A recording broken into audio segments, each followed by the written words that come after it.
Hey guys, Sonos just released the Sonos S2 platform. It is now at version 12.2. So it is a 0.1 release.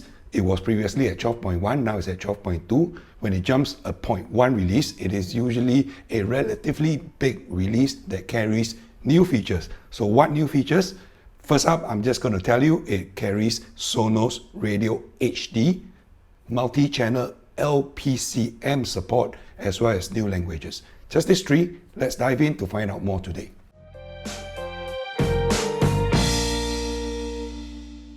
So as usual in my video, I would like to give you my opinions up front so you don't have to stay throughout if you don't have the time. The three features that were released by Sonos on the 12.2 release are the Sonos HD radio, multi-channel LPCM, as well as new languages. Let's talk about these three very quickly.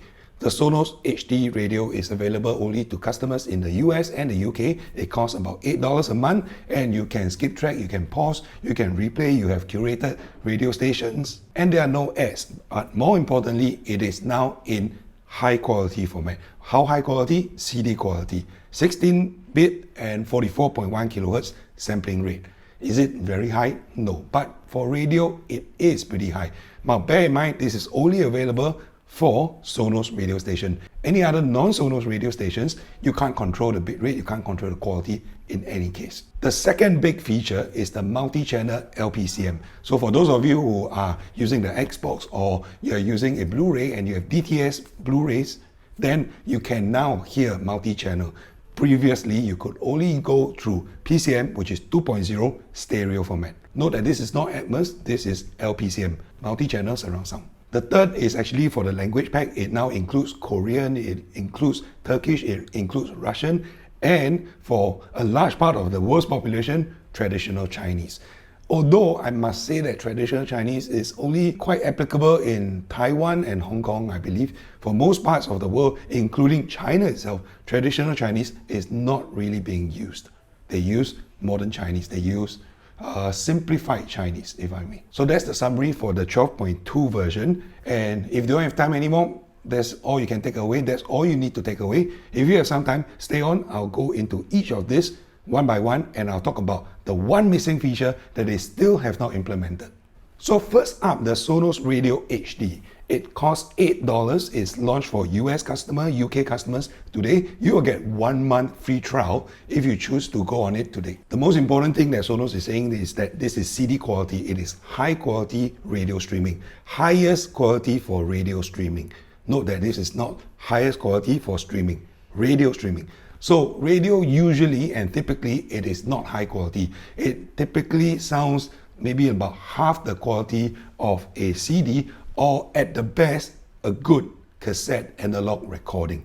It is not great. But what Sonos promises for the Sonos Radio HD is that it streams in CD quality over the air. So that helps. And you also get the ability to skip track, to pause track, to replay, and there are no ads streaming. There will also be curated radio stations, curated by artists. I'm not very sure about what all this entails, but you just have to take a look at the stations that they are putting out. This applies only to Sonos' own radio station. Any other stations in the world, you won't get the other skip, replay, and all those pause, and you will not be able to control the ads on those radio stations. Not only that, you won't get the CD quality output from non-Sonos HD stations. So I was going through the list and I realized that Singapore wasn't found in the list. Even when you are trying to search by location, it is not there. I was wondering maybe they grouped us under China. I searched through China, we're not there. Oh, what if they group us under Malaysia? Not there either. I mean, even Hong Kong and Taiwan, with all the politics in play today, they are listed as independent country. Where is Singapore? But never mind, you still click through, you find the radio stations locally, you'll still be able to find Singapore's radio station. Although at the end of the list, maybe they were sorting by distance, you will see the Malaysian stations there as well. Singapore, after all, is a kilometer away from the southernmost point of Malaysia. So the good thing about having radio is that there is unpredictability. You get served new music, you discover new music, and if you like a particular genre of music or particular language, it keeps playing the same thing and without you having to queue. So that is the one good part, I guess. I do actually use the radio, I wake up to a radio station, a news station actually. So what you can do is you can set an alarm under the Sonos S2 controller app, and you set the radio station to play when the alarm goes off. So when you wake up, the news is playing. I choose Channel News Asia, and that's for Singapore. Of course, when you are using radio over Sonos, you don't need a separate radio tuner. You don't need to line into any of your Sonos speakers, and it is static free. It is no longer an analog format, but it is played digitally. So no static, no tuning to play around with, no positioning of the antenna, everything. Well, that is actually the beauty of radio in digital format over the Sonos speakers. So that is a good advantage. Now, just bear in mind that even if you want to spare the $8 to pay for the Sonos Radio HD, remember, you cannot take that music with you. It has to be played on the S2 platform over Sonos speakers. So unless they come out with the Sonos headphone, which link here, unless they come out with that, you won't be able to take this outside. You can't even play it on your phone using the Sonos app. It has to come through a Sonos speaker in your house, within your Wi-Fi. So that's what Sonos Radio HD is bringing for $8. That's the new feature, major feature for Sonos S2 12.2. The next big feature is multi-channel LPCM. Now what that is, well, PCM used to be 2.0 only, meaning to say stereo. When you output PCM over your Arc, you are only going to be hearing left and right. So a lot of LG TV owners, even with eArc, they're not getting that. Now, when you try to play Xbox, when you try to play your Blu-rays, right, which are DTS encoded, you actually can't get multi-channel surround sound. You're only getting 2.0. And that is because the Sonos Arc itself is not actually supporting LPCM. So with this release of 12.2 with multi-channel LPCM support, you actually can then now play your DTS Blu-ray disc and have multi-channel surround sound. So you got to put the relevant settings on your TV, right? You need to turn on LPCM and you need to allow pass-through. So what it does is that the decoding is actually done at the source, at your Blu-ray player, at your Xbox. It sends out multi-channel sound. It passes through directly to the Arc, and the Arc will take all these multi-channel and they'll play at the respective channel, including the sub and the surround. Now note that this does not support Atmos. Atmos is not an LPCM format. Atmos, the upward firing speakers, the heights channel, they are not encoded in LPCM. So some feedback that you might have been reading is that when you upgrade and you use and move to LPCM over the Sonos Arc, you actually get a very soft surround and you get a much louder center. Now, why is that so? Does it mean it sounds worse? Actually, no. Stereo PCM in the previous format, when the Arc didn't support the LPCM, you're playing stereo and it is replicating that signal for the center channel, for the front, left, right channel, as well as for the rear channel.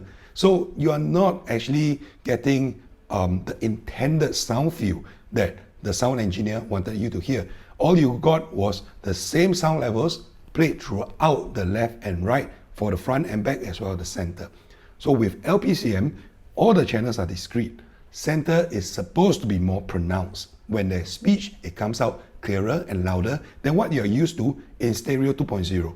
And the rear surround, they're supposed to be more subtle anyway. So that is the intended effect. It is not because it sounds worse. So what you need to do is you have to control a little bit. If you want more pronounced rears, then you increase the surround setting for your Sonos Arc. The one thing you cannot control and Sonos is not allowed is to change the center volume. You can't bring it down, you can't bring it up, and that is a real pity. So if anything, a lot of Sonos Arc users were waiting for this feature. Bear in mind, you need a Sonos Arc to take advantage of this feature because it has the eArc HDMI port. The Sonos Beam doesn't have it, the Playbar doesn't have it, the Playbase doesn't have it, the Sonos Amp doesn't have it. Only the Sonos Arc. So this big feature is reserved for Sonos Arc users only. Also, add on to that, your TV actually needs to support HDMI eARC output. That is the full bandwidth. You can get more than 18 gigabits per second output, and that allows the transfer of LPCM, multi-channel LPCM, from the TV to your Sonos Arc for it to play the sound or discreetly in surround sound format. So the last big feature that they rolled out, and I think it is more like a, maybe an extension of the feature rather than a feature in itself, is more language support. So it now supports Korean script, it has Russian, and it has Turkish as well. I mentioned earlier that it now supports traditional Chinese. Traditional Chinese is more complex, there are more strokes than just the current modern Chinese, the simplified Chinese. Most of China actually use simplified Chinese. So for Hong Kong and for Taiwan, they are still using the traditional Chinese. That might be a little bit less relevant to most of us out there, but hey, our friends in Hong Kong, our friends in Taiwan, there you go, traditional Chinese. And that's about it. So these are the three big features. I've not discovered anything else that's new. I did not test for sound differences. They've got past that in 12.0.6 where they solved the Sonos Arc bass issue. If you missed that video, check out the video right here. So before I end today's video, this is what I want to do. Besides talking about what 12.2 has brought to the table, I want to talk about what 12.2 did not bring to the table. 12.2 did not update TruePlay for the iPhone 12. This is my iPhone 12. It is, well, maybe 2 weeks old. The new Pro Max and the iPhone 12 mini has also launched. I don't have those. This is the 12 Pro, and it does not support your TruePlay still. You still can't TruePlay with 12.2 on an iPhone 12. And why is it so important? Why am I so looking forward to this? If you have been keeping up with my channel, you will realize that I've done tests, right? The iPhone 6, iPhone 7, they actually do TruePlay in a much better way. For some reasons, after TruePlay, your sounds from the Sonos speakers sound better. But if you are doing it on the iPhone 10 or the 11, the sound came out a little bit more shrill. The sound quality after TruePlay for your Sonos speakers from the 10 and the 11 wasn't coming out very well. So why? Because they changed the mic. The form factor of the iPhone right up to 7 or even 8, they don't actually have stereo mic, or the placement is actually not separated. For 10 onwards, for the iPhone 10 and the 11, they came out with a different form factor. There was Face ID, there was the notch, there was a bezel-less display, and the mics were moved around. So for some reason, the TruePlay results from iPhone 10 and 11 wasn't very good. This iPhone 12 is a completely brand new form factor. It has squared off edges like the iPhone 5. I'm not talking about the iPhone today. This is not what my channel is about. This is not what my video is about. But it means that they could have an opportunity to redesign the mic. Now, I am not sure. I hope Sonos will take the effort to tune TruePlay to take into consideration the new mic placement. But the iPhone 10 has been out for 3 years, more than 3 years, and they still have not gotten TruePlay tuned for the iPhone 10 or the 11.